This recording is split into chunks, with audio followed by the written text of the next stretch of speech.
An attitude is a learned predisposition to behave consistently in a favorable or unfavorable manner towards an object. When we talk about consumer behavior, the object may be product, brand, service, price, promotion, placement, anything that relates to consumption. Attitudes are learned from direct experiences with the product, word of mouth, exposure to mass media, and other information sources that consumers are exposed to. Attitudes reflect either favorable or unfavorable evaluations of the attitude object and motivate customers to either buy or not buy a particular product or brand. Consumers buy products towards which they have positive and favorable feelings.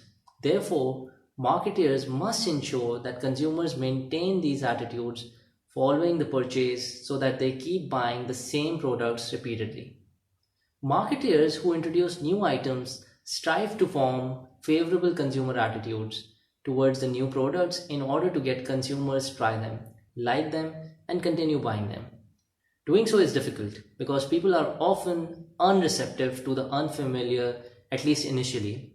One way to establish positive consumer attitude towards new products is to capitalize on products that consumers already like and buy regularly. For example, Snickers Peanut Butter Squared, a new product featured in this image, is targeted primarily at peanut butter lovers.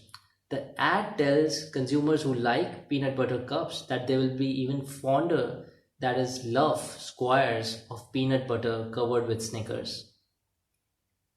Another way of influencing attitude is to relate them to social or cultural events. For example, the ad of Snickers egg in this image features the product together with an Easter egg. Playfully, the ad states that Snickers ripped off the egg shape from Easter and ends with the tagline, "It's Easter, only more satisfying," which tells the consumers that Snickers egg enhances the Easter celebration. This ad is part of a campaign with the theme Snickers Satisfies. As a consumer, we all have attitudes towards products, brands, services, prices, people, celebrities. So whenever we are asked whether we like or dislike a product, a service, or a particular retailer, or an advertising theme, we are being asked to express our attitude.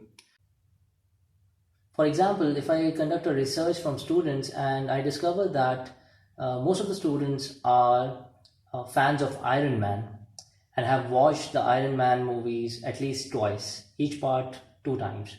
So I will infer that the students like Iron Man and they also have a positive attitude towards Robert Downey Jr. and also towards Marvel. So how do consumers learn attitudes? Consumers can form new attitudes and also they can change the existing attitudes. They often form positive attitudes towards new items under the same brand name that they have been buying repeatedly. Consumers often try new products, product models, and different brands. So if the trial purchase meets or exceeds their expectation, then they develop favorable attitudes towards those objects. Generally, the more information consumers have about a product or service, the more likely they are to form attitudes about it, either positive or negative.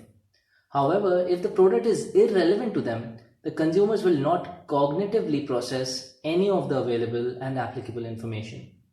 Furthermore, consumers often use only a limited amount of information available to them. So, what are the sources of attitude formation? Your attitudes can form through media, personal experiences, friends, family, and influencers.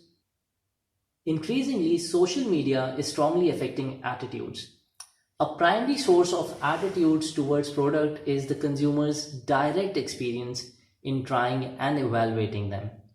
Recognizing the importance of direct experience, marketers attempt to get consumers to try new products by offering free samples, coupons, and other inducements.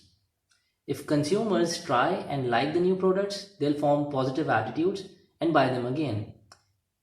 In addition to personal experiences, the family strongly impacts people's initial shopping related experience.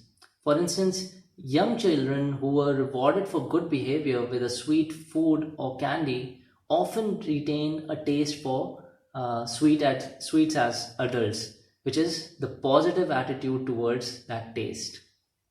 Personality traits significantly influence the formation of attitude. For example, individuals with a high need for cognition, that is, they enjoy thinking, they are more likely to form positive attitudes in response to promotions that include a lot of detailed product related information. In contrast, consumers who are relatively low in this need are more likely to form positive attitudes in response to ads that feature attractive models or celebrities, or other peripheral cues about the products advertised. Attitude towards new products are particularly influenced by personality characteristics related to one's innovativeness. Similar attitudes consistently lead to similar behavior. However, despite of their consistency, attitudes are not permanent. Attitudes can change frequently or seldom. Normally, we expect consumers' behavior to respond with their attitudes. Attitudes occur within and are affected by situations. In this context, situations are events and circumstances that influence the relationship between attitudes and behaviors at particular times. Situations can cause consumers to behave in ways seemingly inconsistent with their attitudes.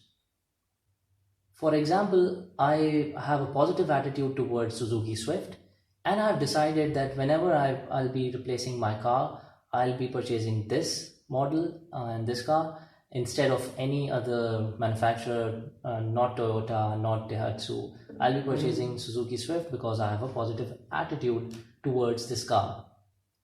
But the circumstances often disrupt the consistency between attitudes and behaviors. So this coronavirus scenario leads me to a financial crisis, and my affordability gets impacted by it. And then in future, I decide to buy a cheaper car because of affordability. So this situational factor leads to an inconsistency in my attitude and behavior.